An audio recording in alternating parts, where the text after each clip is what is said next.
एक नई नवेली दुल्हन होती है। उसकी शादी को कुछ ही दिन होते हैं तो वह अपने पति के साथ जब ससुराल आ जाती है तो वह दोनों मिल के एक प्लान बनाते हैं कि चलो शादी हो गई है, अब शादी के बाद यहाँ पे कुछ ऐसी जगह चुने जहाँ पे घूमा जाए, एंजॉय किया जाए। तो वह दोनों घूमने की प्लानिंग बनाते हैं और वह जाते हैं। मध्य प्रदेश का एक ज़िला होता है रीवा, वहाँ पे एक पहाड़ी होती है, भैरव बाबा पहाड़ी। वहाँ पे दोनों जोड़े, जो पति पत्नी का जोड़ा होता है, वह जाता है घूमने के लिए। और वह वहाँ पहाड़ी पे एक पत्थर होता है, वहाँ पे बैठ के अपना आपस में बातचीत करते रहते हैं। नई नवेली दुल्हन थी और दोनों जोड़ा था, वह आपस में बातचीत कर रहे थे अपने लाइफ में जो बीत चुका है। फ्यूचर की प्लानिंग कर रहे थे, पास्ट की प्लानिंग कर रहे थे और प्रेजेंट में क्या करना है, सब ऐसे ही इधर उधर की बात हो रही थी। वहाँ पे उनके पीछे कुछ लोग थे, 5 लोगों का ग्रुप था। कुछ लोग लिट्टी बाटी बना रहे थे, कुछ लोग नशा कर रहे थे। और जब वह उनको देखते हैं तो उनकी नीयत ख़राब हो जाती है और वह आते हैं, दोनों पति पत्नी को पकड़ लेते हैं। पकड़ लेके फिर उसके जो उसकी पत्नी होती है उसके साथ अश्लील हरकत करने लगते हैं। 2 आदमी उसका हाथ पकड़ लेते हैं और तीसरा उसके साथ अश्लील हरकत करने लगता है। इधर पति को ही 2 आदमी पकड़ लेते हैं। वह कुछ कर नहीं पाता है, चीखता है, चिल्लाता है, मगर वह उसे मारते पीटते हैं और उसकी आवाज़ को दबा देते हैं। इधर पत्नी भी चिल्ला रही थी तो दोनों जो है उसका मुंह दबा रहे थे और दबा के तो उसके साथ रेप करते हैं। उसका निवस्त करके एकदम पति के सामने रेप करते हैं। उसका हाथ पैर बांध देते हैं पति का और पत्नी के साथ उसी के सामने रेप करते हैं। वह चीखता है, चिल्लाता है, मदद की गुहार लगाता है, मगर कोई सुनता नहीं। और सुनसान इलाका था, वहाँ पे कोई नहीं था उन 5 के अलावा। तो रेप करने के बाद फिर वह तीनों जो 5 लोग थे वह फ़ोन करते हैं, उसमें से एक आदमी कि किसी अपने दोस्त को फ़ोन करते हैं, कहते हैं कि आज बहुत बढ़िया माल मिला है, अगर तुमको मज़ा चखना है तो आ जाओ। तो उसके बाद 3 लोग और आ जाते हैं उधर से, और वह लोग भी उसके साथ गलत काम करते हैं।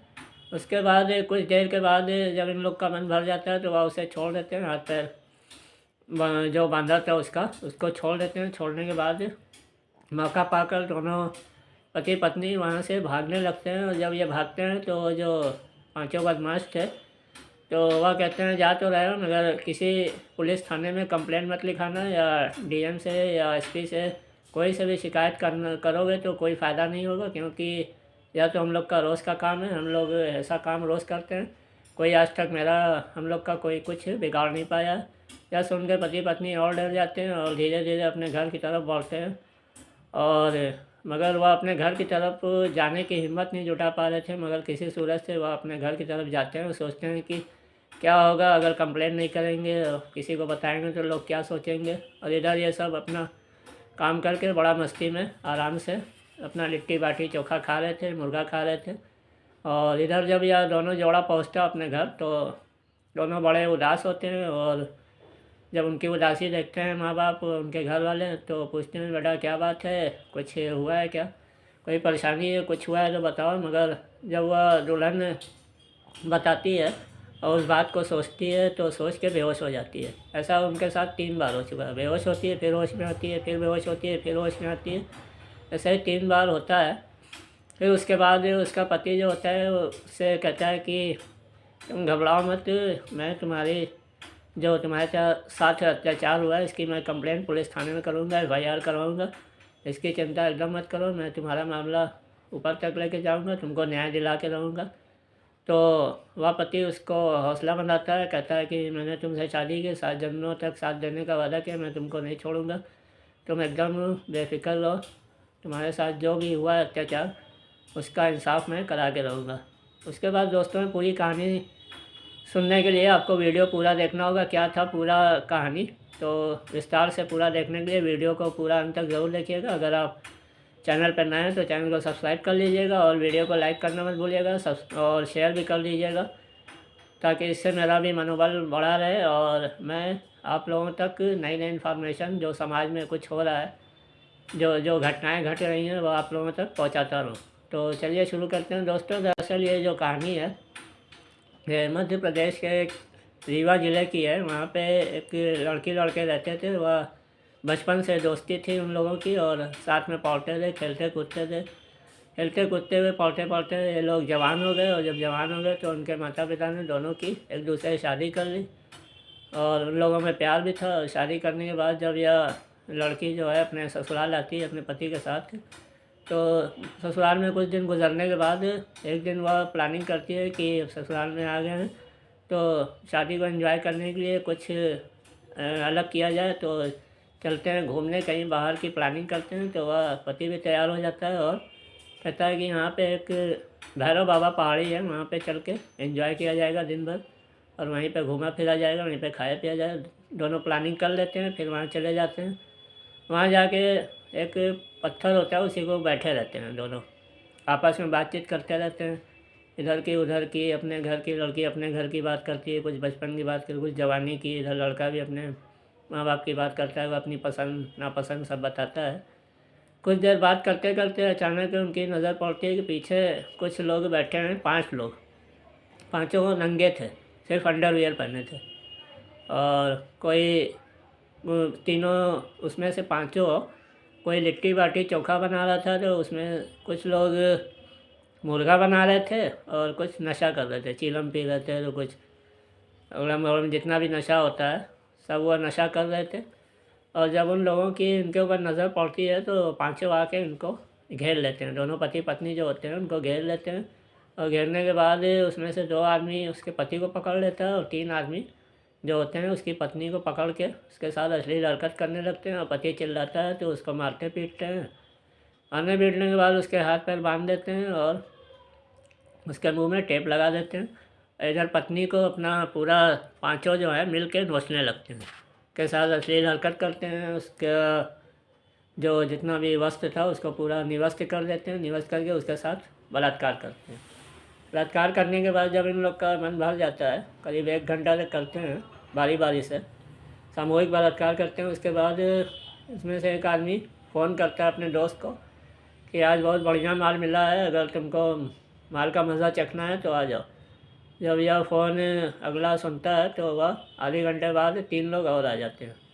अब वह देख के तीनों लोग उसके साथ बारी बारी से वह भी रेप करते हैं। उसके बाद जब उन लोग का मन भर जाता है तो 1-2 घंटे बाद उसको हाथ पैर खोल देते हैं और उसे पत्नी से कहते हैं कपड़ा पहन लो, औरत से जो होती है। और पति को भी कहते हैं कि अब तुम लोग जा सकते हो, मगर जा तो सकते हो, मगर जाने के बाद कोई से कंप्लेंट मत करना, ना पुलिस थाने में रिपोर्ट करना, क्योंकि इसका कोई फ़ायदा नहीं है। तो हम लोग का रोज़ का काम है, हम लोग ऐसा रोज़ करते हैं, आज तक मेरा कोई कुछ बिगाड़ नहीं पाए। ऐसे उनके पति पत्नी बहुत ही भौचक हो जाते हैं और हक्का बक्का हो जाते हैं। सोचते हैं अब क्या होगा, मेरे साथ इतना अत्याचार हुआ है, इसका इंसाफ कैसे होगा। सोचते हैं कि यार लोग बहुत ही पहुँचे हुए आदमी हैं। तो उसके बाद वह यही सोचते सोचते अपना धीरे धीरे घर जाते हैं, मगर हिम्मत नहीं जुटा पाते हैं कि आखिर घर पहुँचे तो कैसे पहुँचे, किसी से बताएं ना बताएं, यही सब सोच में रहते हैं। फिर जाके कुछ देर के बाद पत्नी जो होती है वह घर पहुँच जाती है और बेहोश हो जाती है। जब उसके माँ बाप देखते हैं, उसके सास ससुर देखते हैं, तो कहते हैं आखिर क्या बात है, ये बेहोश क्यों हो गई। इसके बाद कुछ देर के बाद होश में आती है, पूछते हैं क्या बात है बेटा, कुछ हुआ है क्या, तुम्हारे साथ बड़ी गुमसुम रहती है। तो उसके बाद कुछ बताना ही चाहती है, फिर बेहोश हो जाती है। ऐसा ही करीब 3-4 बार वह बेहोश हो जाती है। उसके बाद जब डॉक्टर को बुलाया जाता है, कुछ दवा ववा दी जाती है, इंजेक्शन लगता है, तो वह होश में आती है। उसके बाद कहती है, अपनी पूरी कहानी बता देती है। फिर उसका पति उसको हौसला बंधाता है, कहता है कि तुम घबराओ नहीं, तुम्हारे साथ जितना भी अत्याचार हुआ है मैं उसका इंसाफ दिलाऊंगा और पुलिस थाने में रिपोर्ट करूंगा। उसके बाद वह जाता है, रिपोर्ट कराता है। 21 अक्टूबर 2024 की बात है, वह 22 को जाता है, दूसरे दिन वह जाता है थाने में, मगर पुलिस वाले रिपोर्ट तो दर्ज कर लेते हैं मगर कोई कार्रवाई नहीं करते। उसके बाद धीरे धीरे यह बात मीडिया में आ जाती है। मीडिया में जब आ जाती है बात, खबर किसी तरह मीडिया को लग जाती है तो वह उछालने लगती है। जब मीडिया में खबर पहुंचती है तो पुलिस दबाव में आ जाती है। फिर वह जब छानबीन करती है तो पहले वह 3 लोगों को पकड़ती है जो बाद में आए थे, जो फ़ोन करके जो 5 ने बुलाया था कि आ जाओ यहाँ पे बढ़िया माल है, अगर मज़ा चखना है तो आ जाओ। तीनों आए थे। फिर उनसे पूछताछ करती है तो कहती है कि हम लोग तो मज़दूर आदमी, हम लोगों ने कुछ नहीं किया। और कड़ाई करती है, पूछताछ करती है और तोड़ाई भी करती है, मगर वो कुछ बकते नहीं। फिर बाद में पुलिस ने छोड़ देती है। फिर मीडिया की खबर और चलती है कि अभी तक एक औरत को इंसाफ नहीं मिला। तो उसके बाद पुलिस जब सीसीटीवी खंगालने लगती है तो उन पाँचों की तस्वीर भी उसमें दिखाई देती है और औरत के साथ जो कर रहे थे वह भी दिखाई देती है। जब उसको बुलाया जाता है दुल्हन को तो वह वीडियो दिखाया जाता है। पुलिस जब वीडियो दिखाती है तो वह अपनी तस्दीक करती है कि हाँ यही पाँचों लोग थे। फिर धीरे धीरे करके पुलिस छानबीन करके उस पुलिस को जितने पाँचों आरोपी थे उनको पकड़ लेती है और पकड़ने के बाद खूब तोड़ाई करती है, पूछताछ करती है। तो कहती है कि हाँ मैंने इनके साथ ही नहीं, इसके पहले भी मैंने बहुत ही बलात्कार किया है और बहुत से लोग थे जो थाने में रिपोर्ट नहीं करते थे, किसी से बताते नहीं थे, शर्म के मारे, समाज के डर के मारे, बदनामी के मारे। तो इसी वजह से उन लोग का हौसला बढ़ गया था और हौसला बढ़ गया था। जो भी जोड़ा वहाँ पे जाता था सबके साथ वो ऐसा ही करते थे, मगर किसी ने आज तक रिपोर्ट लिखाने की कोशिश नहीं की। ऐसा होता है दोस्तों, क्योंकि बहुत से लोग समाज से डरते हैं, कानूनी पचौड़े में पड़ने से डरते हैं, इसीलिए वह रिपोर्ट नहीं लिखाते। इसलिए उन लोग का और हौसला बढ़ गया था। इसीलिए मेरी आपसे गुजारिश है कि अगर ऐसा कोई घटना घटे तो आप लोग तुरंत पुलिस को इन्फॉर्म करें। उसके बाद पुलिस अपना काम करेगी, कार्रवाई करेगी। अगर नहीं करेंगे तो और इन लोगों का हौसला बढ़ेगा जैसे आपराधिक तत्व हैं, और यह अपने दूसरे लोगों को शिकार बनाते रहेंगे। तो उसमें एक आईजी थे महेंद्र सिंह, उन्होंने मीडिया में बयान दिया कि ऐसे लोगों को जल्द से जल्द पकड़ना चाहिए और सख्त से सख्त कार्रवाई करना चाहिए ताकि ये जेल से बाहर ना आ सकें। ऐसी सज़ा मिले ताकि पूरी उम्र जेल ही में रहें, बाहर ना आ सकें। उसके बाद या चार्जशीट बनाते हैं और कोर्ट में दाखिल कर देते हैं। अब देखते हैं कोर्ट क्या सज़ा देती है। तीनों जो बाद में तीन लोग आए थे उनको तो वो पुलिस से जब छानबीन करती है तो पता चलता है कि इन लोग का कोई रोल नहीं, बस वो तमाशा देख रहे थे, मगर कुछ किया नहीं था, रेप नहीं किया था। पांचों लोगों ने ही रेप किया था। तो उन लोगों को सज़ा हो गई है और जेल में है। अब ये तो कोर्ट बताएगा कि उनको कितनी सज़ा होनी है। अभी तो पुलिस चार्जशीट बना के केस दर्ज कर दी से, दाखिल कर दी से। अब कोर्ट निर्धारित करेगा कि इन लोगों को कितनी सज़ा मिले। तो दोस्तों ये थी आज की कहानी कैसी लगी कमेंट बॉक्स में कमेंट करके ज़रूर बताइएगा। और ये कहानी अभी इसी साल की है, 1 महीना करीब हो रहा है। तो दोस्तों अगर आप चैनल पर नए हैं तो चैनल को सब्सक्राइब कर लीजिएगा और लाइक करना मत भूलिएगा। मिलते हैं अगले वीडियो में। तब के लिए जय हिंद, जय भारत।